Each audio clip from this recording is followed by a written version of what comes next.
Hello everyone, आज की class में हम चैप्टर 5 के ऑब्जेक्टिव क्वेश्चन की प्रैक्टिस करने वाले हैं और चैप्टर 5 है वंशागति का आणविक आधार। तो देखिएगा,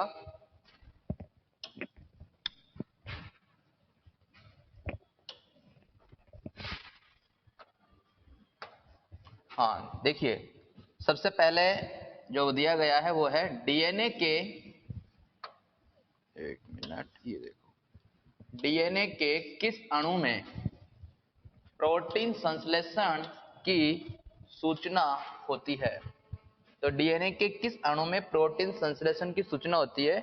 option A intron, option B replicon, option C exon, option D उपरोक्त सभी। तो किस अणु में प्रोटीन संश्लेषण की सूचना होती है? तो ये होती है एक्सॉन।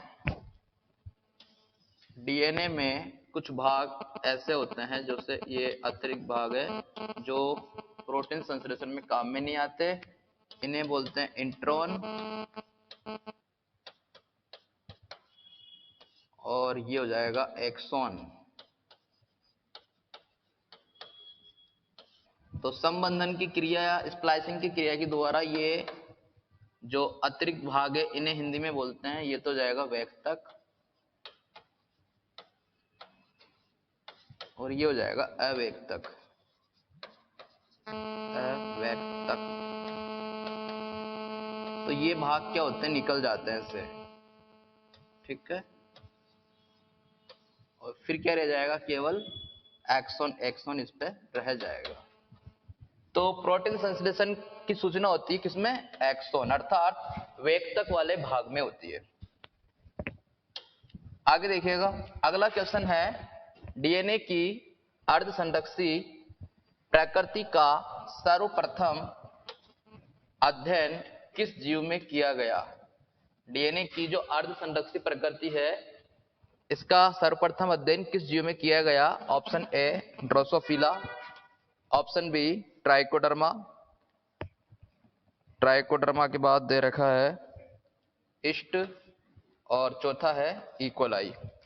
तो देखो, अर्धसंरक्षी प्रकृति को वो समझाया गया था इकोलाई जीवाणु में, और समझाया किसने था? मिचेल्सन और स्टाहल, ठीक है। तो इसका आंसर हो जाएगा ऑप्शन डी। अगला देखो, अगला क्वेश्चन है कि डीएनए के दो सूत्रों के बीच की दूरी कितनी होती है? कितनी होती है? अगर ये डीएनए का ऐसा स्ट्रक्चर है तो इस डीएनए में यहां पर इन दोनों सूत्रों के बीच की दूरी कितनी होगी? तो ये होती है 20 एंगस्ट्रॉम। कितनी होती है? 20 एंगस्ट्रॉम। और डीएनए के एक कुंडल की जो लंबाई होती है ये होती है 34 एंगस्ट्रॉम, ठीक है। और एक कुंडल में जो लगभग न्यूक्लियोटाइड होते हैं वो होते हैं 10। कितने होते हैं? 10। तो यहां पर इन दोनों के बीच की दूरी निकालेंगे तो ये निकलेगी 34/10 बराबर 3.4 एंगस्ट्रॉम। दो न्यूक्लियोटाइड के बीच की यदि डिस्टेंस पूछेगा तो 3.4 एंगस्ट्रॉम, और यदि इन दो पॉलीन्यूक्लियोटाइड या डीएनए के दो सूत्रों के बीच की दूरी अर्थात डीएनए का व्यास 20 एंगस्ट्रॉम, एक कुंडल की लंबाई पूछेगा तो 34 एंगस्ट्रॉम, ठीक है। तो आंसर क्या हो जाएगा यहाँ पे? 20 एंगस्ट्रॉम। क्या ये? डीएनए के दो सूत्रों के बीच की दूरी अर्थात चौड़ाई।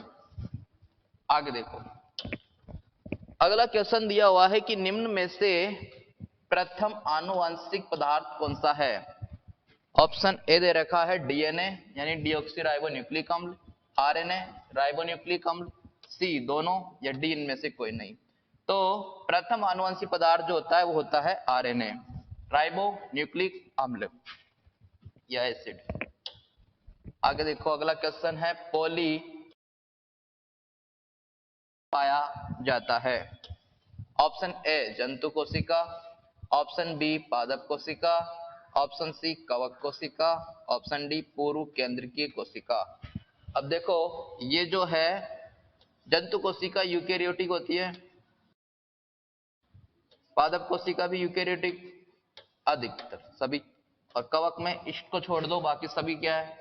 स्टेक कोशिकीय वो भी यूकेरियोटिक ही है, और बाकी सारे कवक कैसे होते हैं, बहुकोशिकीय और यूकेरियोटिक। ठीक है, तो ये यूकेरियोटिक, ये कैसा है, ये प्रोकैरियोटिक है, प्रोकैरियोटिक।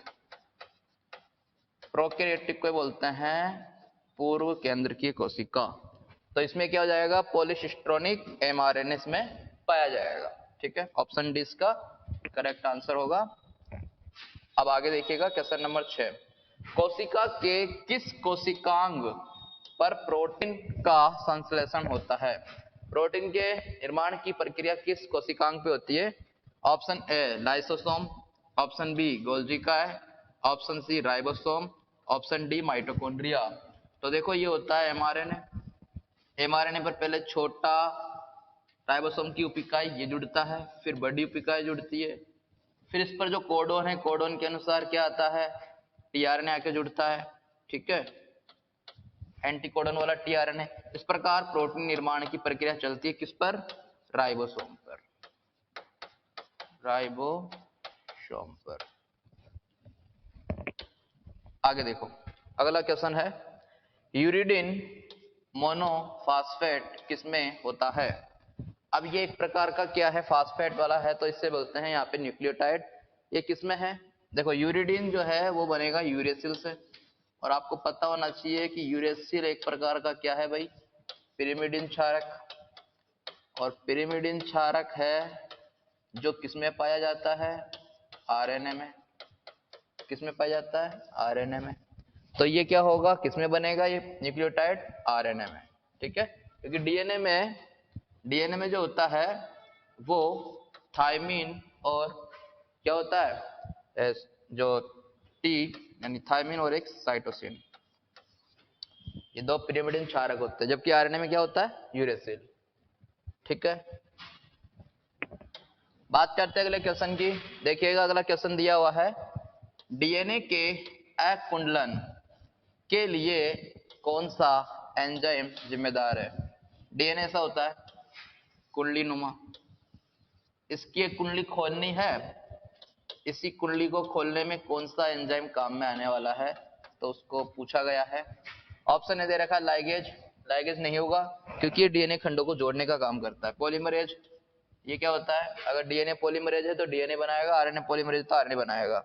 हेलिकेज, ये हाइड्रोजन बंधों को तोड़ने में काम देता है। टोपो आइसोमरेज, यही वह एंजाइम है जो क्या करेगा, डीएनए की कुंडली को सीधा करेगा, अर्थात डीएनए के अकुंडलन को खोलने में काम में आता है। कौन सा आता है, टोपो आइसोमरेज। ऑप्शन डी इसका करेक्ट आंसर होगा।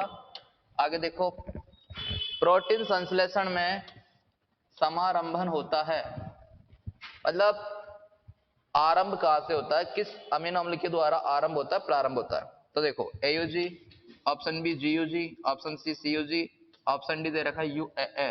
तो ये हो जाएगा एयूजी, जो किसको कोडित करेगा, मेथियोनिन अमीनो अम्ल को, मेथियोनिन अमीनो अम्ल।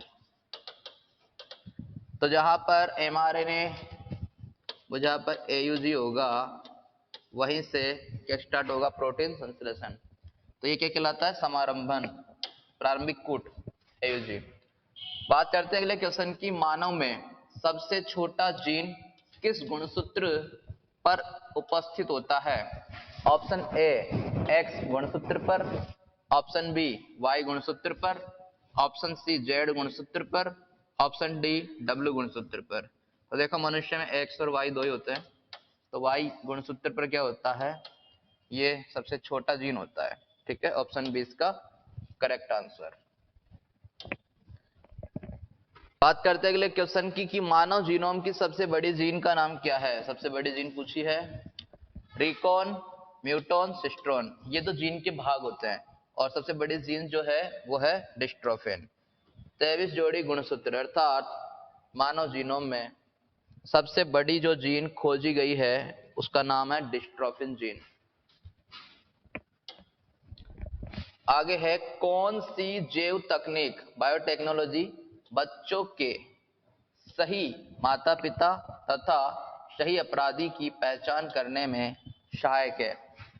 किसी बच्चे के सही माता पिता की पहचान और किसी अपराधी की पहचान करनी हो तो कौन सी तकनीक काम में आएगी। ऑप्शन ए बायोफिल्म, नहीं। ऑप्शन बी रक्त समूह, नहीं। अंगुली छापी, ये भी नहीं होगी।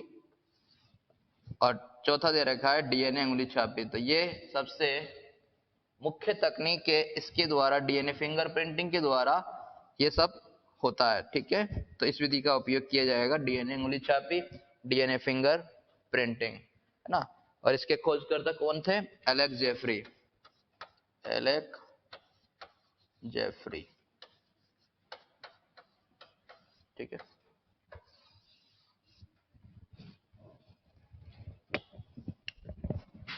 आ जाता है अगले क्वेश्चन पे। देखो अगला क्वेश्चन दिया हुआ है, निम्न में से प्यूरिन क्षारक है। अब देखो प्यूरिन क्षारक दो होते हैं, एक होता है एडेनिन, एक होता है ग्वानिन। ठीक है, पिरिमिडिन क्षारक भी दो होते हैं, डीएनए में दो होते हैं। डीएनए में कौन सा? थायमिन और साइटोसिन। और बात यदि करें आरएनए की, आरएनए में हो जाएगा थायमिन के स्थान पर यूरेसिल और साइटोसिन। अब ये पूछ क्या रहा है?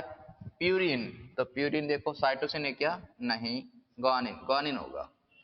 प्यूरिन क्षारक है तो ग्वानिन है। यूरेसिल तो क्या होता है? यूरेसिल तो पिरिमिडिन क्षारक होता है। थायमिन क्या है? थायमिन पिरिमिडिन क्षारक है। साइटोसिन क्या है? पिरिमिडिन क्षारक है। ये तीनों क्या है? पिरिमिडिन क्षारक। और ग्वानिन क्या है? यूरेसिल क्षारक। सॉरी, ग्वानिन क्या हो जाएगा? प्यूरिन क्षारक। अब देखो आगे अगला क्वेश्चन है, यदि कोई वंशागत उत्परिवर्तन जनसंख्या में उच्च आवृत्ति में मिलता है तो इसे क्या कहते हैं? यदि कोई वंशागत उत्परिवर्तन जनसंख्या में उच्च आवृत्ति में पाया जा रहा है ना, बहुत अधिक संख्या में पाया जा रहा है, बहुत ज्यादा पाया जा रहा है, तो उसे क्या कहेंगे? ऑप्शन ए डीएनए बहुरूपता, ऑप्शन बी आरएनए बहुरूपता, ऑप्शन सी दोनों, ऑप्शन डी इनमें से कोई नहीं। तो इसका आंसर है डीएनए बहुरूपता। अब आते हैं अगले क्वेश्चन पे। अगला क्वेश्चन दे रखा है, न्यूक्लियोसाइड का घटक नहीं है। अब न्यूक्लियोसाइड बनता किससे है? पेंटोज शर्करा। ठीक है भाई, ये पेंटोज शर्करा, पेंटोज शर्करा के इस दूसरे कार्बन पर जुड़ता है नाइट्रोजन क्षारक। ठीक है, तो ऐसी कंडीशन क्या कहलाएगी? ऐसी कंडीशन कहलाएगी न्यूक्लियोसाइड। और अगर फास्फेट और जुड़ जाए तो फिर ये बनाएगा न्यूक्लियोटाइड। तो अभी देखो न्यूक्लियोसाइड का घटक नहीं है, नहीं है। पेंटोज शर्करा तो होती है, शर्करा तो होती है भाई। नाइट्रोजन क्षारक, नाइट्रोजन क्षारक भी होता है। ठीक है, फास्फेट समूह ये इसमें नहीं होता है, तो इसने यही पूछा है कि घटक नहीं है। ठीक है, तो फास्फेट समूह नहीं है। अगला क्वेश्चन देखो, क्वेश्चन नंबर 16 है, आरएनए में नहीं होता है। क्या नहीं होता है आरएनए में? ऑप्शन है adenine, option B guanine, option C cytosine, option D thymine. तो देखो थायमिन क्या है? एक प्रकार का पिरिमिडिन क्षारक जो किसमें पाया जाता है? डीएनए में। किसमें होता है ये? डीएनए में। आरएनए में ये नहीं होता है, आरएनए में नहीं पाया जाता। कौन? थायमिन। ठीक है, तो आरएनए में क्या होता है? आरएनए में थायमिन के स्थान पे होता है यूरेसिल। क्या होगा? यूरेसिल। आगे देखो अगला क्वेश्चन है, रॉबर्ट होले ने ईस्ट कवक में किस आरएनए का अध्ययन किया? रॉबर्ट होले जो वैज्ञानिक के, इन्होंने ईस्ट कवक में कौन से आरएनए का अध्ययन किया? ऑप्शन ए संदेशवाहक आरएनए, इसी को एम आरएनए भी कहते हैं, मैसेंजर आरएनए या संदेशवाहक आरएनए। ठीक, ऑप्शन बी अंतरण आरएनए, इसको बोलते हैं स्थानांतरण आरएनए या टीआरएनए। क्या बोलेंगे? टीआरएनए। राइबोसोमल आरएनए इसको बोलेंगे आरआरएनए। तो रॉबर्ट होले ने जो अध्ययन किया था इस कवक में, वो किया था टीआरएनए या अंतरण आरएनए, इसको स्थानांतरण आरएनए भी कहते हैं और इसको स्मॉल एस आरएनए भी कहते हैं। स्मॉल एस आरएनए यानी कि सोल्यूबल आरएनए, घुलनशील आरएनए। ठीक है, बहुत सारे नाम हो गए। अब देखो ये जो अध्ययन किया था उसके बाद इन्होंने कौन सा मॉडल दिया था? तिप्तिया मॉडल।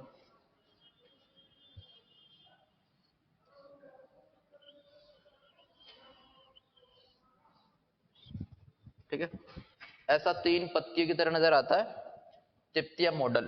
किसने दिया? रॉबर्ट होले ने। किसका अध्ययन किया? टीआरएनए, अर्थात अंतरण आरएनए।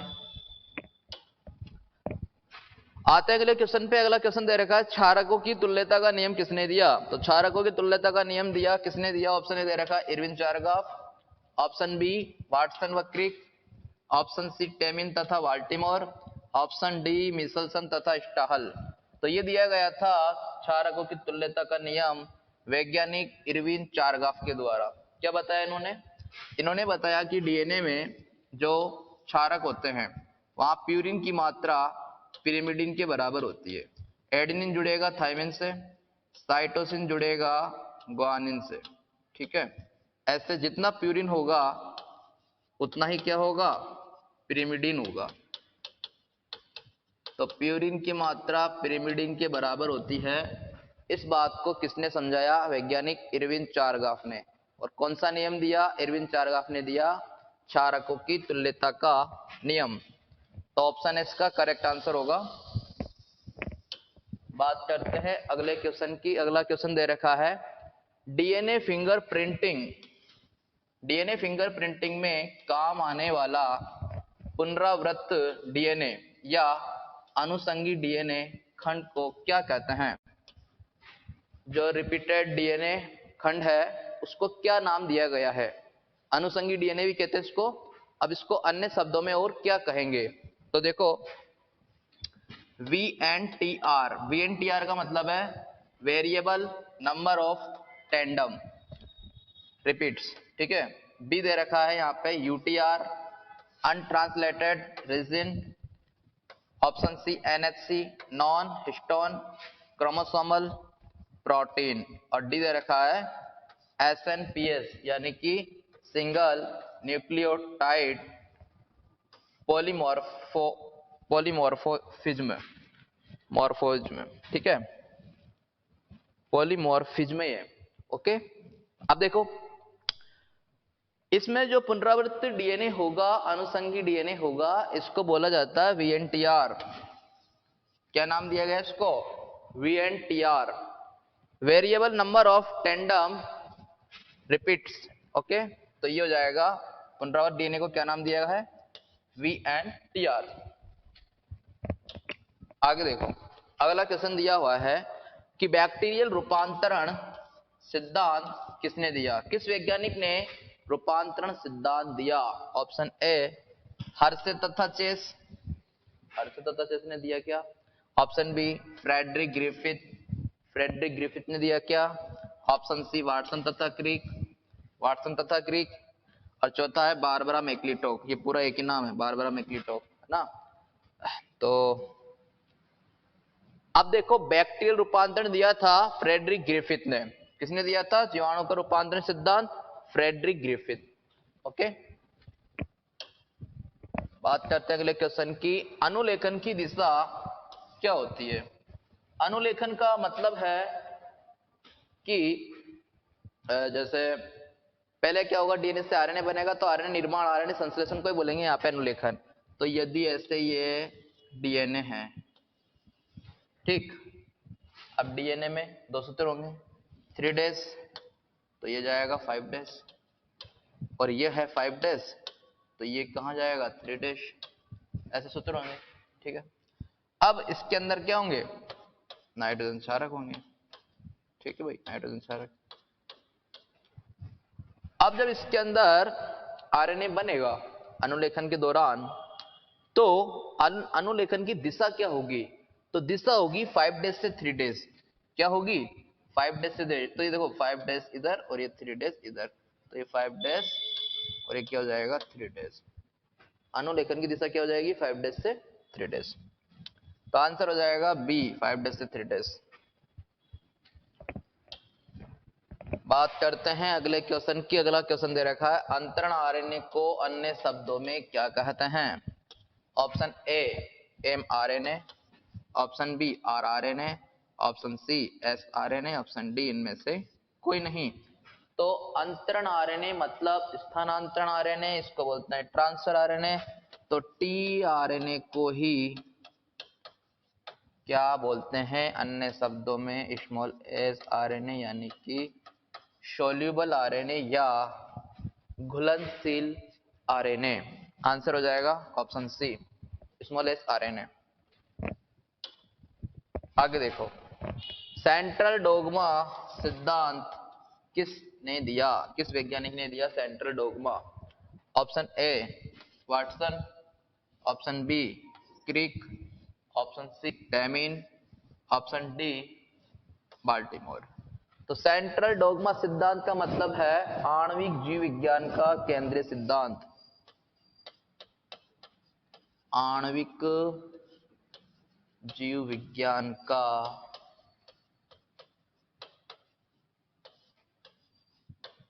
केंद्रीय सिद्धांत, केंद्रीय सिद्धांत, ठीक है। आणविक जीव विज्ञान का केंद्रीय सिद्धांत यही क्या है?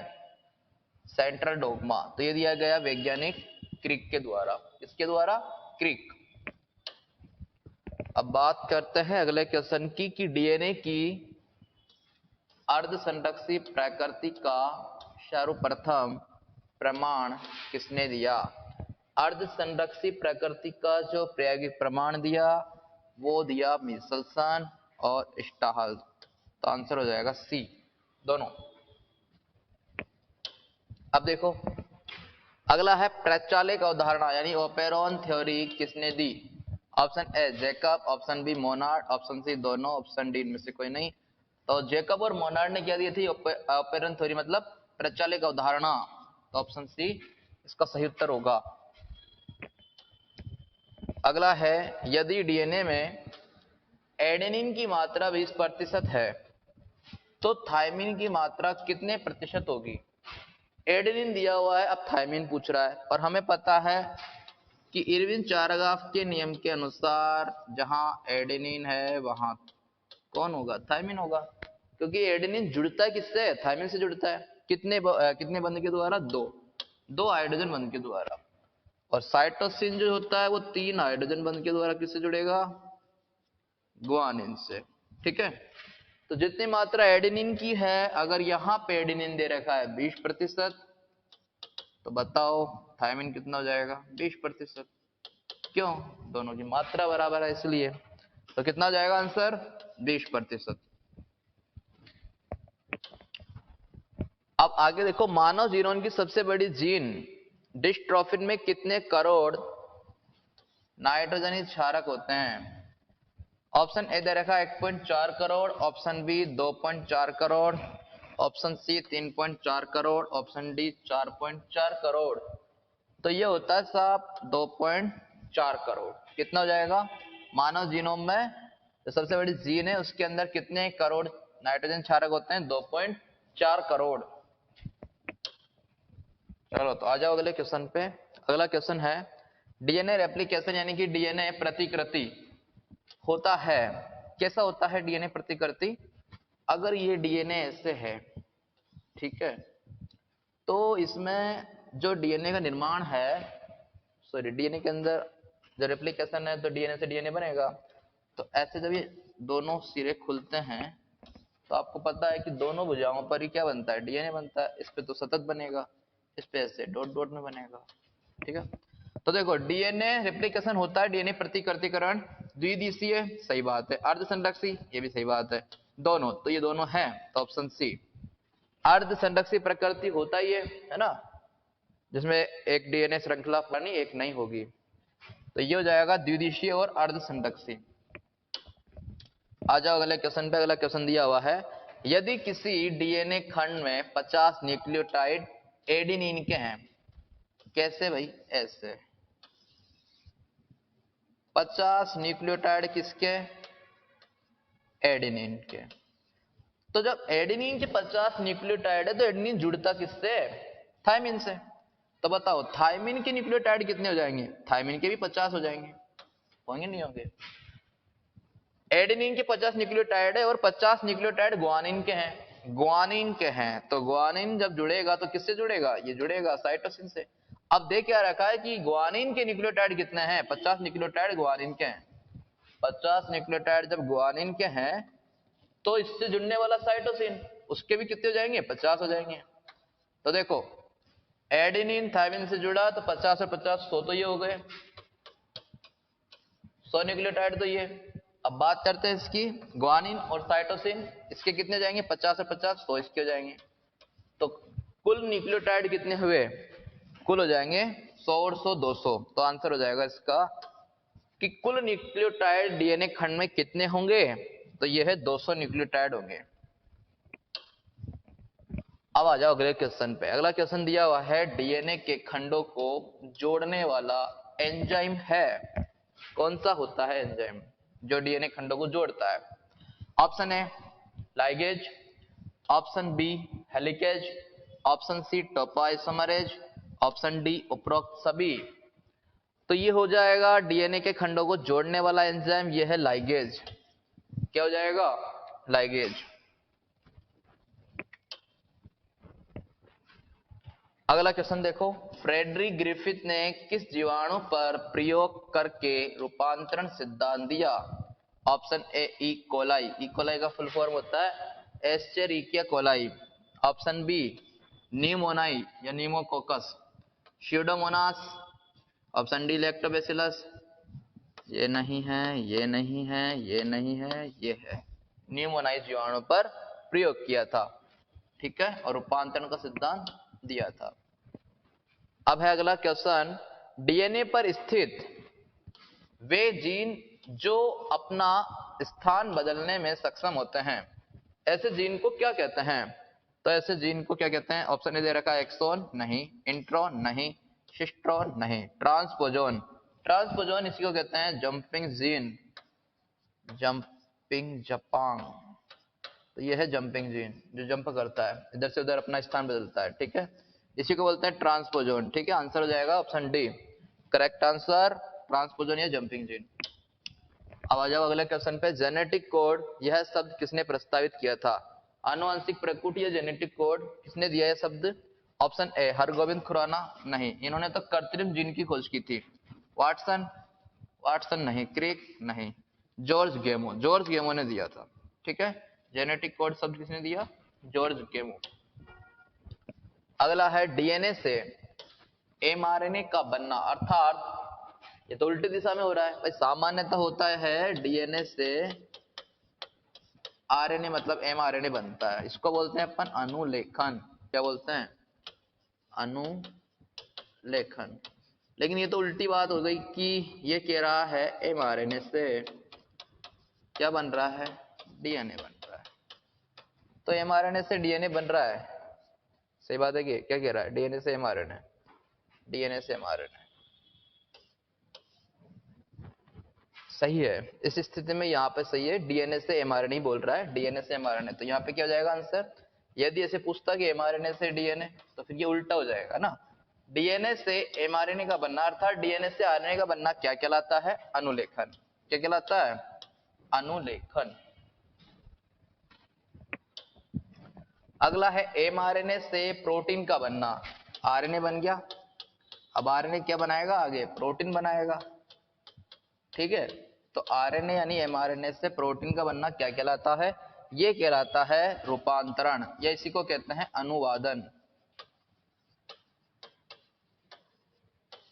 तो क्या हो जाएगा आंसर, ऑप्शन बी रूपांतरण यानी कि अनुवादन। आगे देखो, एमआरएनए से डीएनए का बनना क्या कहलाता है, एमआरएनए से डीएनए का बनना क्या कहलाता है। तो ये था वो जो उल्टी दिशा में हो रहा है, एमआरएनए से क्या बन रहा है, डीएनए बन रहा है। ठीक है, तो इसको क्या बोलेंगे, अनुलेखन नहीं बोलेंगे। अनुलेखन तो तब होता है जब डीएनए से आरएनए बनता या एमआरएनए बनता। ठीक है, ये तो अनुलेखन है। ये रूपांतरण, अब अभी जो अपन ने पढ़ा क्या कि एमआरएनए से प्रोटीन बने तो रूपांतरण कहलाता है, प्रोटीन बने तो क्या कहलाता है, रूपांतरण। रूपांतरण, प्रतिकृतिकरण, डीएनए से ही डीएनए की कॉपी, स्वतः प्रतिकरण जो होता है, तो डीएनए से डीएनए का बनना प्रतिकृतिकरण। व्युत्क्रम अनुलेखन को ही बोलते हैं टेमिनिज्म, टेमिनिज्म। रिट्रोवायरस में जो रिवर्स ट्रांसक्रिप्टेज एंजाइम की खोज को काम में लेते हुए और इन्होंने जब बताया कि एमआरएनए से भी डीएनए बनता है, अर्थात जो अनुलेखन है वो उल्टी दिशा में हो रहा है, इसी को कहते हैं व्युत्क्रम अनुलेखन या टेमिनिज्म भी इसको कहा जाता है। ठीक है, टेमिनिज्म। ऑप्शन डी क्या हो जाएगा, इसका आंसर हो जाएगा। आगे देखो, अगला क्वेश्चन है, डीएनए एक आनुवंशिक पदार्थ है, इसका अंतिम प्रमाण किसने दिया? यानी प्रयोग के द्वारा अंतिम रूप से किसने सिद्ध किया कि डीएनए ही आनुवंशिक पदार्थ है? तो ऑप्शन ए दे रखा है वाटसन तथा क्रिक। इन्होंने तो डीएनए का द्विकुंडलित मॉडल दिया था। टेमिन तथा बाल्टीमोर, टेमिन, टेमिनिज्म, और उसके साथ बाल्टीमोर भी था। हर्षे तथा चेस, यही वो वैज्ञानिक है जिन्होंने अंतिम रूप से सिद्ध किया था कि डीएनए ही आनुवंशिक पदार्थ होता है या है। आगे देखो, अगला क्वेश्चन है, अनुलेखन प्रक्रिया का पद अनुक्रम है, कौन सा है? आरंभन, आरंभन होता है। आरंभन के बाद दीर्घीकरण, ये भी होता है। समापन, ये तीनों ही है अनुलेखन की, तीनों ये प्रक्रिया के चरण है, यानी कि पहले आरंभन, फिर दीर्घीकरण, फिर समापन। तो उपरोक्त सभी, आंसर क्या हो जाएगा? आंसर हो जाएगा उपरोक्त सभी। ठीक है। अगला क्वेश्चन, डीएनए की अम्लीय प्रकृति का क्या कारण है? किस कारण से डीएनए अम्लीय प्रकृति का होता है? ऑप्शन है हिस्टोन प्रोटीन का कारण, नहीं, फास्फेट समूह, हाँ फास्फेट समूह के कारण होता है। फास्फेट समूह के कारण ये बनाता है H3PO4, फास्फोरिक अम्ल, और डीएनए कैसा होगा? डीएनए होगा अम्लीय। जबकि डीएनए के अंदर यदि हिस्टोन प्रोटीन है तो ये क्षारीय प्रवृत्ति की होती है, क्योंकि इसमें आर्जिनिन और हिस्टोन, सॉरी आर्जिनिन और लाइसिन अमीनो अम्ल सर्वाधिक मात्रा में होते हैं हिस्टोन प्रोटीन में। तो इसका आंसर क्या है? फास्फेट समूह। इसके कारण क्या होता है? डीएनए अम्लीय प्रवृत्ति का। तो न्यूक्लिक अम्ल होते हैं किसमें? केंद्रक में, दो प्रकार के केंद्रक में न्यूक्लिक अम्ल, एक तो डीएनए होता है, एक आरएनए होता है। ये दोनों ही अम्ल है। अम्लीय प्रवृत्ति किसके कारण है? फास्फेट के कारण। आगे देखो, लास्ट एंड फाइनल क्वेश्चन, कि हिस्टोन प्रोटीन में कौन सा अमीनो अम्ल प्रचुर मात्रा में होता है? लाइसिन ये होता है, आर्जिनिन ये भी होता है। तो सीधे रखा है दोनों, तो हाँ ये दोनों होते हैं। ऑप्शन डी दे रखा है इसको नहीं, तो आंसर हो जाएगा ऑप्शन सी, दोनों। आर्जिनिन और लाइसिन, इसके कारण हिस्टोन प्रोटीन कैसा होगा? क्षारीय प्रवृत्ति, क्षारीय प्रकृति का होगा। ओके।